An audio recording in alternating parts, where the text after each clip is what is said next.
ये फॉर्मूला तय हुआ है कि बिहार को बदलाव चाहिए। जो उस फार्मूले में फिट होगा वही होगा। सीएम चेहरा को लेकर के सीएम चेहरा रॉकेट साइंस का ज्ञान चाहिए। डिप्टी सीएम को लेकर के जो बात कर रहे थे, इसमें बात बनी। अरे 60 सीट पर जो बात कर रहे थे, सब चीज बहुत जल्दी आप लोग को जानकारी मिल जाएगा और मजबूती से महागठबंधन आगे बढ़ रहे हैं। तमाम दल मिलजुल कर आगे चुनाव लड़ने की रणनीति बनाया हमने और सबसे बड़ी बात यह तय हुई है कि 243 सीटों पे हर दल अपना उम्मीदवार मान के चुनाव लड़ेगी और लड़ाएगी। बहुत बढ़िया हुई गठबंधन जो कैंपेनिंग कमेटी है, इसके बाद आपको जो है मैनिफेस्टो कमेटी है, उसको कॉमन मिनिमम प्रोग्राम के तहत सारे कमेटियां एक साथ काम करेगी। महागठबंधन की बैठक समाप्त हो गई है, सभी नेता बाहर निकल गए। आपको बता दें, लगातार सीट शेयरिंग हो या मुख्यमंत्री चेहरे को लेकर लगातार चर्चाएं थी। इससे बैठक में सब कुछ साफ हो जाएगा। आखिर सीट शेयरिंग का क्या फॉर्मूला होगा, इस पर भी बातें होगी, लेकिन सभी चीजों पर बैठकर बातें हुई। लगभग ये बैठक 2 से 2.5 घंटे तक चली और अब ये बैठक समाप्त हो गया है। तमाम नेता बाहर आकर बयान दे रहे हैं, बता रहे हैं कि सीट शेयरिंग को लेकर क्या कुछ बातें हुई। वहीं बता दें आपको, जो महागठबंधन की इस बैठक में क्या कुछ निर्णय हुआ, तमाम बातें कर रहे हैं। पहले आप उनके बयानों को सुनिए। ये फॉर्मूला तय हुआ है कि बिहार को बदलाव चाहिए। जो उस फार्मूले में फिट होगा वही होगा। सीएम चेहरा को लेकर के सीएम चेहरा रॉकेट साइंस का ज्ञान चाहिए। हाँ, 9 जुलाई को भारत बंद में पूरा का पूरा महागठबंधन हर स्तर पर शिरकत करेगा और 9 जुलाई को ताकत दिखा दी जाए। अरे आप अगर इतना नहीं गूगल कर लीजिएगा।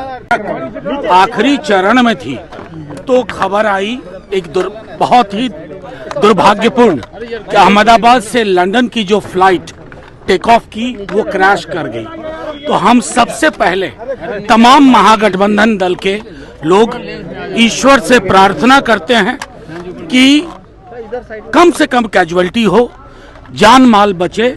ये हालिया दिनों की सबसे बड़ी दुर्घटना है। तो एक उस संदर्भ का भी प्रस्ताव रहा।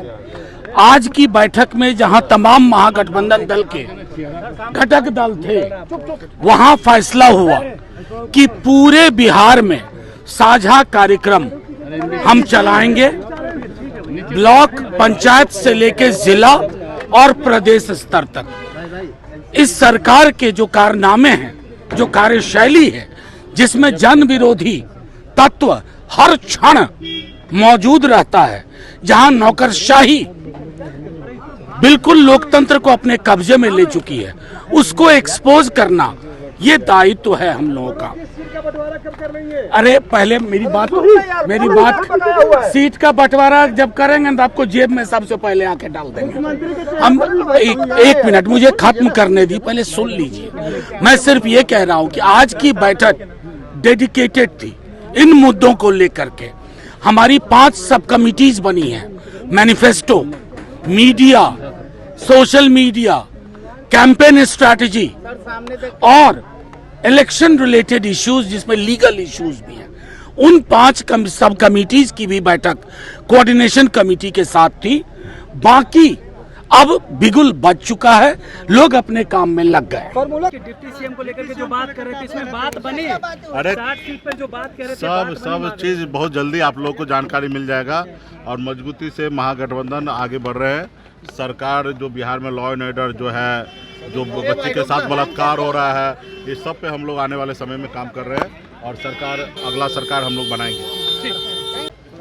इस अहमदाबाद में जो हादसा हुआ है बहुत दुखद है और हमारी प्रार्थना है कि ज़्यादा से ज़्यादा लोग बचें और जो नहीं बच पाए उनके परिवार के साथ देश और हम सब खड़े हैं।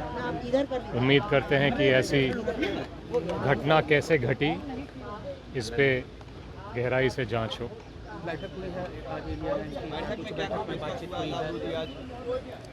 बैठक में तमाम दल मिलजुल कर आगे चुनाव लड़ने की रणनीति बनाया हमने और सबसे बड़ी बात यह तय हुई है कि 243 सीटों पे हर दल अपना उम्मीदवार मान के चुनाव लड़ेगी और लड़ाएगी। बहुत बढ़िया हुई।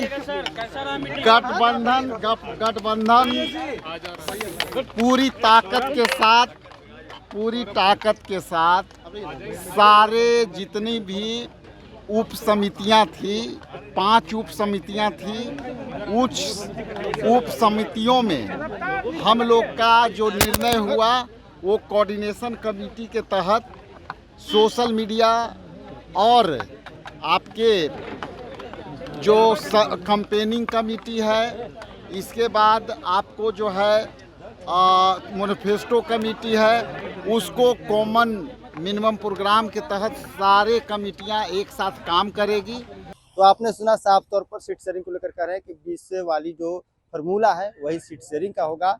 वही दूसरे तरफ पे कह रहे हैं कि देखिए जो 9 जुलाई से जो भारत बंद है उसमें महागठबंधन सम्मिलित होगी और उससे भारत बंद को लेकर तमाम बातें कही गई, इस पर चर्चाएं हुई। वही बता दें कि जिस तरह से महागठबंधन एनडीए की जो कार्यक्रम कर रही थी, जो पूरे बिहार में घूमकर प्रखंड हो या तमाम विधानसभा हो वहाँ घूमकर कार्यक्रम किया जा रहा था और जो विपक्ष है उसकी कमियों को गिनाया जा रहा था। लेकिन अब महागठबंधन सम्मिलित कार्यक्रम करेगी बिहार के कोने कोने में और सरकार के जो नाकामी, जो नब्ज है, जो कमजोर नब्ज, उसे जनता के बीच में रखेगी और सरकार की जो फेल्योर है उस पर चर्चाएं करेगी। Prince Kushwaha, first year. Panorama group, जो सोचता है वो करता है, आपके अपने सपनों का आशियाना। ये लो मुंह मीठा करो, आज मैंने अपना जॉब छोड़ दिया, अब हम पूर्णिया वापस जाएंगे। जॉब छोड़ दिया है? मतलब ये घर कैसे चलेगा? हम करेंगे क्या? और माँ बाबूजी क्या बोलेंगे? इसलिए मैं एक और मिठाई का डब्बा लाया। अपने बिजनेस के लिए लोन अप्रूव हो गया। अरे लोन अप्रूव हो गया वो तो ठीक है, लेकिन पूर्णिया में हम रहेंगे कहाँ? अपना घर भी तो नहीं है वहाँ। इसलिए तो एक और मिठाई का डब्बा अलग से लाया हूँ। हमने पूर्णिया में घर ले लिया है, पूर्णिया के ई होम्स पैनोरमा में। पूर्णिया में पैनोरमा ग्रुप लेकर आए हैं ई होम्स पैनोरमा।